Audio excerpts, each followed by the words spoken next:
Hello friends, officer forum platform पे आपका स्वागत है। मित्रों, सबसे बड़े विषय पे बात करेंगे 1/3 जो आपकी निगेटिव मार्किंग है। आखिर आप निगेटिव मार्किंग से कैसे बच सकते हैं और एक सही अप्रोच, एक सही स्ट्रैटेजी क्या हो सकती है आप लोगों के लिए निगेटिव मार्किंग को जब भी आप डील करते हैं किसी भी परीक्षा को जिसमें आपकी निगेटिव मार्किंग है। देखिए मित्रों, थोड़ा सा इसमें हम लोग सारे सेक्शन पे बात करेंगे। सबसे पहली बात तो ये है कि निगेटिव मार्किंग जो है भैया, अगर आपने निगेटिव मार्किंग में अपने क्वेश्चन थोड़ा गलत तरीके से अटेम्प्ट कर लिए तब फिर परीक्षा में आपको कोई बचा नहीं सकता। लेकिन किस तरीके से निगेटिव मार्किंग पे पार पाई जा सकती है, इसकी भी एक रणनीति, एक स्ट्रैटेजी होती है। एग्जाम्पल के तौर पे मान लीजिए किसी विद्यार्थी का जो है, आपके स्टूडेंट का, उसका ज्योग्राफी, हिस्ट्री, पॉलिटी सेक्शन बहुत अच्छा है लेकिन साइंस टेक और साइंस बहुत वीक है। तो ऐसे में क्या होता है कि कई बार आपके ऊपर प्रेशर होता है कि भाई, जैसे आपने बहुत सारी रणनीतियां, स्ट्रैटेजियां सुनी होती हैं कि भाई परीक्षा में कम से कम 90% क्वेश्चन को अटेम्प्ट करना है। और मान लीजिए कि आपने साइंस या बहुत सारे ऐसे सेक्शन, जैसे करंट अफेयर है, करंट अफेयर एक ऐसा सेक्शन है अगर आपने नहीं पढ़ा तो आपके 30 में से आपको हो सकता है कि 22 क्वेश्चन नहीं आते, लेकिन आपके ऊपर प्रेशर है कि आपको एग्जाम में 90%, मतलब कि 150 में से 135 से 138 क्वेश्चन अटेम्प्ट करने हैं। तो ऐसे में क्या होता है कि आप ऐसे सेक्शन पे जो आपका तैयार नहीं है, आप लोग क्वेश्चन अटेम्प्ट करते हैं और फिर सीधी सी बात है, जब आप तुक्का मार रहे हैं तो भैया तुक्के में कितनी प्रोबेबिलिटी जो है, आपकी प्रायिकता कितनी होगी, प्रोबेबिलिटी आपकी कितनी होगी क्वेश्चन सही करने की, वो तो कट कटा के बहुत ज़्यादा भी होगा तो शायद 10%, 15% आपको मिल जाए क्वेश्चन, इससे ज़्यादा नहीं होगी। लेकिन आपको एक्यूरेसी में अपने 70 to 75% तक पहुंचना है, जिसके लिए ज़्यादा से ज़्यादा ऑप्शन आपके एलिमिनेट होने चाहिए। और सबसे ज़्यादा ऑप्शन आपके एलिमिनेट होते हैं जहां पर आपकी पकड़ अच्छी है। तो हम यहाँ पर बहुत ही बेसिक चीज़ों पे बात करेंगे और ख़ास तौर पे एक प्रैक्टिकल अप्रोच जो कि पॉसिबल है और जिस पे आप अपने बहुत अच्छे मार्क्स ला सकते हैं, इन सारे बिंदुओं पर इस वीडियो में बात होगी। मित्रों, वीडियो से पहले आप ऑफिसर फोरम प्लेटफॉर्म को अपने मित्रों के साथ जरूर शेयर कीजिए। और वीडियो को आप बहुत कम लाइक करते हैं और ख़ास तौर पर आपके जो क्वेश्चन होते हैं, कमेंट्स होते हैं, वो नहीं होते। तो जितना हो सके उतने ज़्यादा से ज़्यादा कमेंट्स करिए और अपने मित्रों के साथ इस इनिशिएटिव को शेयर कीजिए। तो मित्रों, हमने कल सितंबर के करंट अफेयर को चैनल पे अपलोड किया था। आप सितंबर के करंट की मंथली वीडियो जरूर देखिए। और अभी तक आपके अप्रैल, मई, जून, जुलाई, अगस्त, सितंबर 6 मंथ की वीडियो अपलोड हो चुकी हैं। अगर आपको बहुत कम टाइम देना है तो आप डेली शॉर्ट्स को भी सुन सकते हैं, उसमें भी आपका बहुत ज़्यादा कम समय लगेगा। तो आइए बात करते हैं किस तरीके से आप रणनीति के साथ ये जो नेगेटिव मार्किंग है इस पर पार पा सकते हैं। देखिए, सबसे पहले यहाँ पर जो आपकी स्ट्रैटेजी है, जो प्रैक्टिस है, इस पर हम लोग बात करेंगे। सबसे पहला जो इसमें सबसे ज़्यादा स्ट्रॉन्ग पॉइंट होता है निगेटिव मार्किंग को ओवरकम करने का, वो है कि आपकी भैया स्ट्रॉन्ग फील्ड क्या है। स्ट्रॉन्ग फील्ड का ये मतलब है कि निगेटिव मार्किंग में सीधी सी बात है, जैसे मान लीजिए आपको अपनी स्ट्रेंथ पता होगी। जैसे कुछ विद्यार्थियों का जो मानविकी विषय होते हैं बहुत अच्छे होते हैं, मान लीजिए हिस्ट्री है, पॉलिटी है, ज्योग्राफी है, इसके साथ साथ आपने करंट अफेयर भी बहुत अच्छे से पढ़ लिया, आपके ये सब्जेक्ट बहुत ज़्यादा स्ट्रांग है। तो फिर आपको ये चाहिए कि आप इन विषयों में जो है आपकी अटेम्प्टिंग जो है, आप 97 से 98% तक यहाँ पे अटेम्प्ट करिए क्वेश्चंस को, क्योंकि आपको एक रेंज ऑफ मतलब में क्वेश्चन आपको सॉल्व करने हैं, अटेम्प्ट लेने ही हैं आपको। टोटल आपको 135 आउट ऑफ 150 इतना तो जाना पड़ेगा, क्योंकि कंपटीशन बहुत ज़्यादा है। तो ऐसे में क्या है कि जो आपके सब्जेक्ट बहुत स्ट्रांग है, जैसे मानविकी वाले जो स्टूडेंट हैं, उनका history, polity, geography, current affair या फिर बिहार स्पेशल, ये सब सेक्शन वो पढ़ लेते हैं। लेकिन जो आपके कई बार इकोनॉमी के करंट लेवल पे जो क्वेश्चन आते हैं, या फिर आपका साइंस टेक हो गया, या फिर कॉन्सेप्ट के लेवल पे जो काफ़ी टफ क्वेश्चन हो जाते हैं साइंस बैकग्राउंड, साइंस फील्ड के, यहाँ पे थोड़े से वो कमज़ोर होते हैं। तो यहाँ पे निगेटिव मार्किंग को बचने का यही है कि जो विषय आपका सब्जेक्ट सबसे कमज़ोर है, आप कोशिश करिए कि वहाँ पर थोड़ा सा कम से कम आप क्वेश्चन को तभी अटेम्प्ट करिए जब आप कम से कम भी उस 3 में से आप 2 ऑप्शन को एलिमिनेट कर चुके हैं, जब 50% से ज़्यादा ऑप्शन जो है आपने एलिमिनेट करके आप आंसर के 50% वाली रेंज पे खड़े हैं। क्योंकि जो विषय आपके बहुत अच्छे हैं, अगर वहाँ पे आप कैलकुलेटिव रिस्क भी लेते हैं तो वहाँ पे प्रायिकता बनती है कि आपके क्वेश्चन ज़्यादा सही होंगे। लेकिन जो विषय आपका बिल्कुल तैयार नहीं है और आप बिल्कुल ब्लाइंड गैस कर रहे हैं, बिल्कुल तुक्के मार रहे हैं, तो मित्रों फिर आपकी नेगेटिव मार्किंग जो आ रही है ना 1/3 की, आप सीधे सीधे देखिए, अगर आपने यहाँ 35 क्वेश्चन गलत कर दिए तो आपके 12 क्वेश्चन अलग से और कटेंगे। तो कितना चला गया मामला, ये सीधा 50 क्वेश्चन आपके गायब और आपने 130 अटेम्प्ट किए हैं। कितना आया स्कोर आपका? 80%। और अगर इससे भी कम अटेम्प्ट किए हैं, 122 अटेम्प्ट है, 36-37 गलत है, तो कट कटा के आप 62-68 पहुँच जाएंगे। तो समझने की ये इसमें सबसे एक बेसिक चीज़ ये है कि जो आपकी स्ट्रेंथ है वहाँ आपने अटेम्प्टिंग ज़्यादा लेनी है। जैसे इतिहास आपका बहुत अच्छा है, ठीक है, आप 30 में से 30 क्वेश्चन अटेम्प्ट करिए, 29 क्वेश्चन अटेम्प्ट करिए। लेकिन अगर आपका साइंस बहुत वीक है, आपने पढ़ा भी नहीं है, तो थोड़ा सा मतलब काफ़ी एक्यूरेट होने की कोशिश है करिए। 30 में से आप 20-21 क्वेश्चन ही अटेम्प्ट करिए जो आपकी पकड़ में है। बाकी ईगो क्लैश मत करिए प्रश्नों के साथ, क्योंकि आपने इसको क्वालिफाई करना है। आपने बेवजह यहाँ पर, क्योंकि 1/3 निगेटिव बहुत ज़्यादा होता है, आप मान लीजिए आपने थोड़ा सा लापरवाही दिखाई, इकोनॉमी की आपकी कॉन्सेप्ट क्लियर नहीं है, आपसे पूछा गया भाई इन्फ्लेशन का क्या असर होगा, आपको आ नहीं रहा, लेकिन भैया अटेम्प्ट तो करना है, 138 क्वेश्चन पूरे करने हैं, मैंने अभी 122 ही अटेम्प्ट किए हैं। तो अगर आपने 122 अटेम्प्ट किए हैं, 138 करने हैं, तो खास तौर पे जो सेक्शन आपका सबसे ज़्यादा कमज़ोर है, वीक है, तो वहाँ कम से कम थोड़ा दया दिखाइए और 10-12 प्रश्न छोड़ दीजिए। और जो आपकी फील्ड सबसे मजबूत है उसको बिल्कुल आड़े टेढ़े हाथ लीजिए, वहाँ पे जम के अटेम्प्टिंग लीजिए।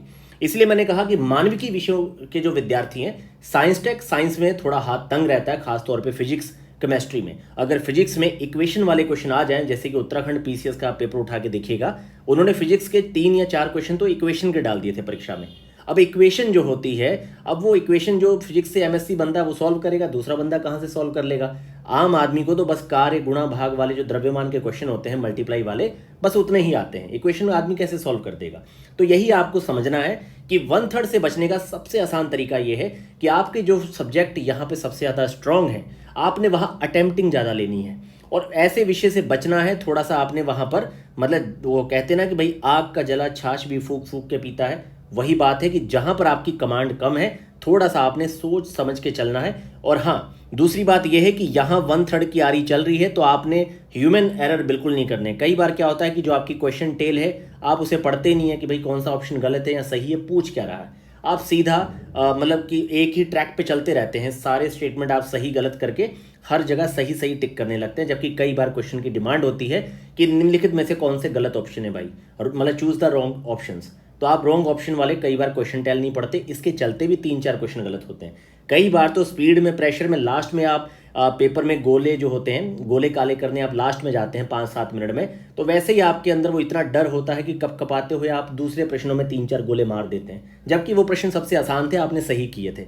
इसीलिए मित्रों, पहला आपका जब राउंड हो जाता है, कोशिश करिए कि आप, अगर भैया बहुत धीरे धीरे गोले काले करते हैं, तो फिर आप साथों साथ, जैसे 1 घंटे में जितना क्वेश्चन अटैम्प्ट हो गया है, गोले करने शुरू कर दीजिए, और साथों साथ आप 8-8, 10-10 क्वेश्चन करने के बाद गोले काले करते जाइए, ताकि लास्ट में आपके ऊपर दबाव ना आए। इससे क्या है कि परीक्षा से 3 मिनट पहले तक, 1.5 मिनट पहले तक आप पूरी तरह से एक्टिव होकर क्वेश्चन करेंगे।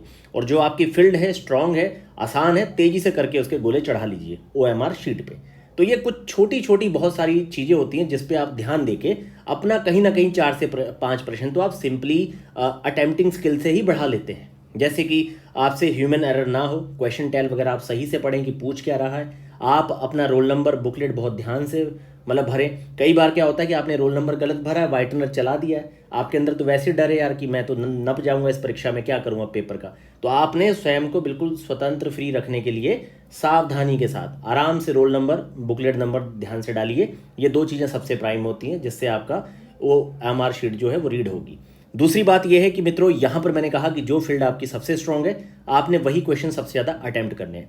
तीसरी बात यहाँ पे देखिए, अगर आप 1/3 की निगेटिव जो है, इसमें सबसे अच्छा परफॉर्मेंस कौन कर रहे हैं। लास्ट ईयर हमारे यहाँ के एक स्टूडेंट ने वीडियो भी अपलोड की थी प्रीलिम्स के बारे में, तो उनका स्कोर बहुत अच्छा था, लगभग उन्होंने 102 स्कोर किया था। एक स्टूडेंट के 107 स्कोर था, कटअप आपकी 91 पॉइंट कुछ थी। तो उन्होंने भी बार बार यही बताया कि भाई आपके कुछ चैनल पे हमारी वीडियो भी अपलोड है, आपने अमितेश जी की वीडियो सुनी होगी, उन्होंने भी यही बताया कि ज़्यादा से ज़्यादा आप क्वेश्चंस को अटेम्प्ट करिए, मतलब कि ज़्यादा से ज़्यादा MCQ सेट वगैरह प्रैक्टिस कीजिए, क्योंकि जब बार बार आप क्वेश्चन प्रैक्टिस करते हैं तो आप चीज़ को सीधा फ्लैट वे में नहीं देखते, उसको आपके सामने दिमाग में एक 3D इमेज बनती है, तब फिर आप उसके सारे एंगल देख पाते हैं। कई बार क्या होता है कि सामने पड़ा एंगल आपको नहीं दिखता, लेकिन वो होता है, और वहीं से आपके प्रश्न का जो होता है आप गलती कर देते हैं कई बार उसको एलिमिनेट करने में। तो ज़्यादा से ज़्यादा MCQ सेट, कम से कम एक मिनिमम रेंज अपनी 75 क्वेश्चन बांध लीजिए, या फिर अगर कर पाएँ तो 2 से ढाई घंटे देके आप एक सेट डेली सॉल्व करिए, बस सॉल्व करते जाइए, और जो क्वेश्चन आपने गलत किए उनको एक बार फिल्टर कर लीजिए। ये धीरे धीरे हर प्रतिदिन आपके साथ क्या है, फैक्ट्स और डेटा आपके साथ बढ़ता जाएगा और आपकी स्किल बहुत अच्छी हो जाएगी। बाकी मित्रों यहाँ पर 1/3 का जो सबसे अच्छा तरीका यही है कि जो फील्ड आपकी सबसे स्ट्रांग है वहाँ आपने अटेम्प्टिंग पूरी लेनी है। जो फील्ड आपकी बहुत कमज़ोर है वहाँ पर काम कीजिए, और वो फील्ड को मजबूत करने के लिए जैसे मैंने आपको कई बार बताया कि साइंस में अगर आप अच्छा परफॉर्म करना चाहते हैं तो आप अरिहंत की एनसीईआरटी की समरी के साथ साथ विजन आईएएस का 365 जो कि हालांकि मई तक है, लेकिन अभी दिसंबर वॉल्यूम भी एक अपडेट करके उन्होंने दिया है। बाकी साइंस से रिलेटेड जो करंट अफेयर है वो आप बहुत अच्छे से पढ़िए, क्योंकि करंट के जो एस्पेक्ट्स हैं वो अब आपसे पूछे जा रहे हैं परीक्षा में। बाकी इसके साथ एक अच्छी बात यह है कि आप एक नहीं, मैं कहता हूँ 5 संस्थानों के साइंस के 2-2 3-3 सेट उठा लाइए और सेक्शनल साइंस के टेस्ट उठा के 8 से 10 टेस्ट आप सॉल्व कर दीजिए। इतना टेस्ट सॉल्व करने पे आपका वैसे भी साइंस पे हाथ बहुत फ्लुएंट हो जाएगा, अच्छा हो जाएगा, और आप साइंस में वो जो 12-13 के क्वेश्चन है उतने सही करके नहीं आएंगे। आपकी रेंज लगभग 22-23 पहुंच जाएगी 30 में से, और ये अपने आप में बहुत बड़ी बात है कि अगर आपका साइंस वीक है और आप 23 से 24 क्वेश्चन कर लेते हैं तो इससे फिर आपको और अच्छा बेहतर क्या चाहिए। तो ये कुछ चीज़ें हैं, इस पर काम करिए। निश्चित रूप से मैं कह रहा हूँ कि आप प्रारंभिक परीक्षा में बहुत अच्छा स्कोर लाएंगे। अब कुछ विद्यार्थी मैसेज कर रहे थे सर कट ऑफ क्या रहेगी, भाई परीक्षा सामने आई नहीं है, मान लीजिए कि बहुत ही टफ पेपर बना दिया जाए तो फिर जितनी सीटें हैं 20,000 के आसपास विद्यार्थी, तो अगर बहुत टफ पेपर है तो 72 पे भी आप मेंस लिखेंगे, 78 पे मेंस लिखेंगे। अभी से 90-95 उसके लिए कैसे कोई तय कर सकता है। बस ये है कि आप अपनी क्षमता में सबसे बेस्ट प्रैक्टिस कीजिए और आप सबसे बेस्ट अपनी क्षमता में पेपर को अटेम्प्ट करके आइए, और बाकी चीज़ें अपने आप समय के साथ बेहतर होंगी। तो मित्रों यहाँ पर सबसे बड़ी बात है आपकी क्वेश्चन की जो अटेम्प्टिंग स्किल है कि भाई आप अटेम्प्टिंग स्किल आपकी कैसी है, ये बेटर होती है। आप जितना ज़्यादा एमसीक्यूज़ का सेट लगाएंगे उतनी ज़्यादा आपकी अटेम्प्टिंग स्किल बेटर होगी। ह्यूमन एरर से बचने का भी यही तरीका है कि भाई ज़्यादा से ज़्यादा सेट को सॉल्व करिए। और बाकी स्ट्रॉन्ग फील्ड क्या है कि जो आपकी स्ट्रॉन्ग फील्ड है, जैसे हिस्ट्री है, पॉलिटी है, ज्योग्राफी है, ठीक है, इसके अलावा आपने करंट बहुत अच्छा पढ़ा है, बिहार स्पेशल आपका बहुत बढ़िया है, ठीक है। बिहार को और भी अच्छा करने का एक अच्छा तरीका ये है कि बिहार को आप मैप के साथ तैयार करिए। मैंने आपको बताया था कि आप बिहार का एक मैप लीजिए ब्लैंक, जिस पे जिलों के नाम लिखे हों, और आप उसके लगभग 10-15 प्रिंट ले लीजिए, ठीक है। अब करंट से रिलेटेड हो गया, ज्योग्राफी हो गया, मिट्टियाँ हो गई, खनिज हो गया, मिनरल्स हो गए, आप अलग अलग चीज़ें डिस्ट्रिक्ट वाइज पूरा फिल्टर करके अपना खुद के हैंड रिटन नोट्स बना लीजिए। इससे आपको बहुत ही पिक्चर क्लियर हो जाएगी और आपके प्रश्न ज़्यादा से ज़्यादा सही होंगे। बाकी मित्रों आपका किसी भी तरह का सवाल हो आप जवाब दीजिए, मैं आपको जवाब दूंगा, आप मुझसे पूछिए। बाकी मित्रों वीडियो ज़्यादा से ज़्यादा मित्रों के साथ शेयर करिए, क्योंकि आप लोगों के सहयोग की बहुत ज़्यादा आवश्यकता है। बाकी बहुत सारे सेट मैंने हमारी फाइल सेक्शन में जाइए मैंने प्रोवाइड किए हैं, और आपको सितंबर का जो करंट अफेयर है उसका PDF कल आपको प्रोवाइड होगा, क्योंकि कुछ अभी फैक्ट्स हैं जो उसके साथ ऐड